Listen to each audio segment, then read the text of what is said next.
जितने भी मज़ाहिब हैं, चाहे वो इल्हामी हो चाहे गैर इल्हामी हो, चाहे वो यहूदी हो, नसरानी हो, मुसलमान हो, या जो हिंदू हो, या और भी जितने भी मज़ाहिब हैं, उन तमाम मज़ाहिब में आखिरत का कुछ न कुछ तो तस्वुर मौजूद है।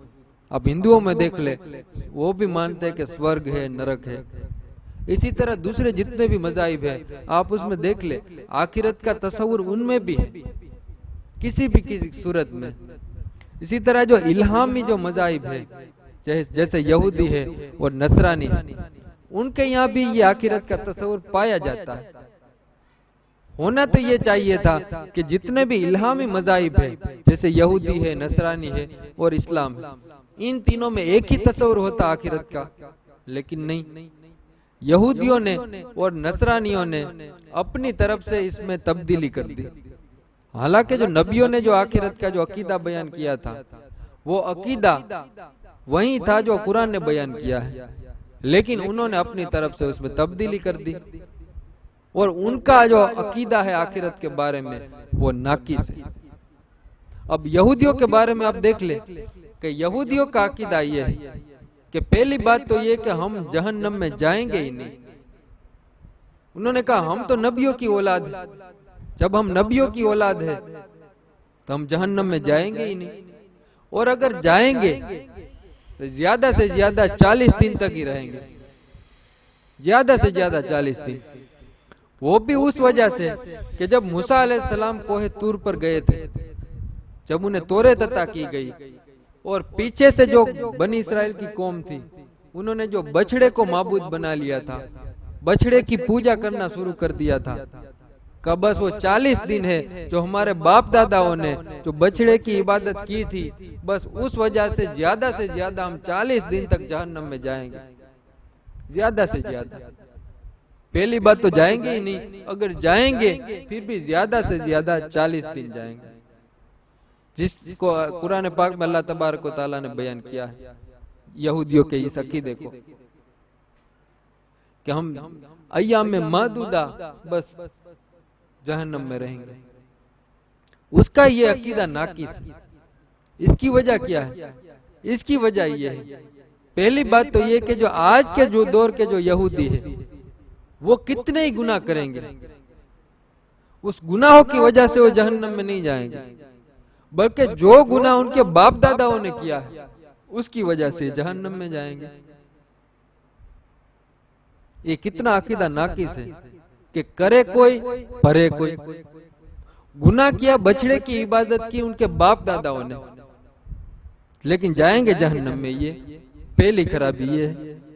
दूसरी खराबी ये कि जो बाप दादाओं ने गुनाह किया है उसकी वजह से जहन्नम में जाएंगे, लेकिन जो खुद अमल करेंगे, खुद गुनाह करेंगे, उसकी वजह से वो जहन्नम में नहीं जाएंगे।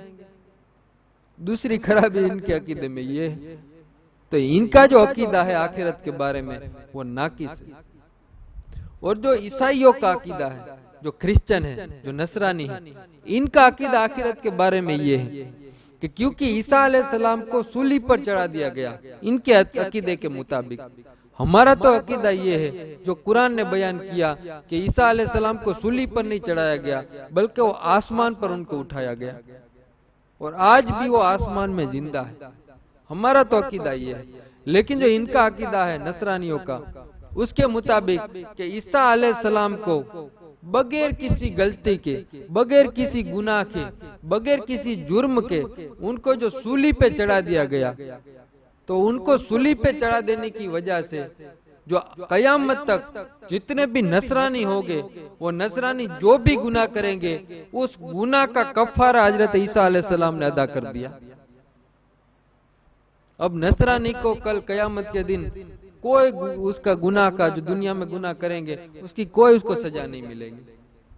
अब आप देख ले कितना नाकिस अकीदा है कि ईसा अलैहिस्सलाम को मान लिया को सूली पर बगैर किसी जुर्म के चढ़ा दिया, तो कयामत तक आने वाले नसरानी जो भी गुनाह करेंगे, उस गुनाहों का वो ईसा अलैहिस्सलाम ने कफारा अदा कर दिया। अब इस अकीदे की वजह से वो और ज्यादा गुनाह करने में दिलेर हो जाते हैं। कब गुनाह करो, जब कोई सजा ही नहीं मिलने वाली, करते रहो गुनाह। आज का जो वेस्टर्न वर्ल्ड है, आप उनमें देखे कितनी खराबी, कितनी बेहयाई, और वो इन बेहयाइयों को, इन गुनाहों को वो बुरी बात ही नहीं समझते, क्योंकि वो समझते हैं हम कितने भी गुनाह करते रहेंगे। ईसा अलैहिस्सलाम सूली पर चढ़ गए, अस्तगफिरुल्लाह, हालांकि सूली पर नहीं चढ़े, लेकिन उन्होंने हमारा कफारा अदा कर लिया। इससे फिर और ज्यादा गुनाहों में वो दिलेर हो जाते हैं। तो उनका भी अकीदा जो आखिरत का है वो नाकिस है। लेकिन जो हमारा मुसलमानों का जो अकीदा है, जो अकीदा कुरान ने बयान किया, वो कामिल अकीदा है कि जो बंदा इस दुनिया में जो भी नेकी करेगा, कल कयामत के दिन उसको उस नेकी का बदला दिया जाएगा। और जो बंदा दुनिया में जो भी गुनाह करेगा, जो भी दुनिया में गुनाह करेगा, कल कयामत के दिन उसको उसका बदला दिया जाएगा, उसकी सजा दी जाएगी। फमन यअमल मिस्काला ज़र्रतिन खैरन यरा, कि जिसने एक जर्रे के बराबर नेकी की, उसको नेकी का फायदा पहुंचाया जाएगा। फमन यअमल मिस्काला ज़र्रतिन शर्रन यरा, और जिसने जर्रे के बराबर बुराई की, गुनाह किया, उस गुनाह की उसको सजा दी जाएगी। ये एक अलग बात है कि अल्लाह तबारक व तआला अगर बख्शना चाहे तो कितना भी गुनहगार हो, कितने भी उसके गुनाह हो, फिर भी अल्लाह तबारक व तआला माफ कर दे, तो ये उसकी करीमी और रहीमी।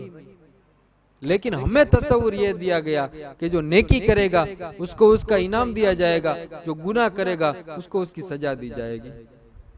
मतलब क्या, हमें अल्लाह की रहमत को देख करके गुनाहों में दिलेर भी नहीं होना, और अल्लाह की जब्बारियत को देखकर कि अल्लाह तबारक व तआला कल कयामत के दिन हमारी पकड़ करेगा, हमें अजाब देगा, इसको पकड़ करके फिर हमें अल्लाह की बारगाह में मायूस भी नहीं होना। मतलब कि अल्लाह की रहमत और अल्लाह की जब्बारियत, इन दोनों को सामने रखना है, और इन दोनों के बीच का जो रास्ता है, इसका नाम ईमान है।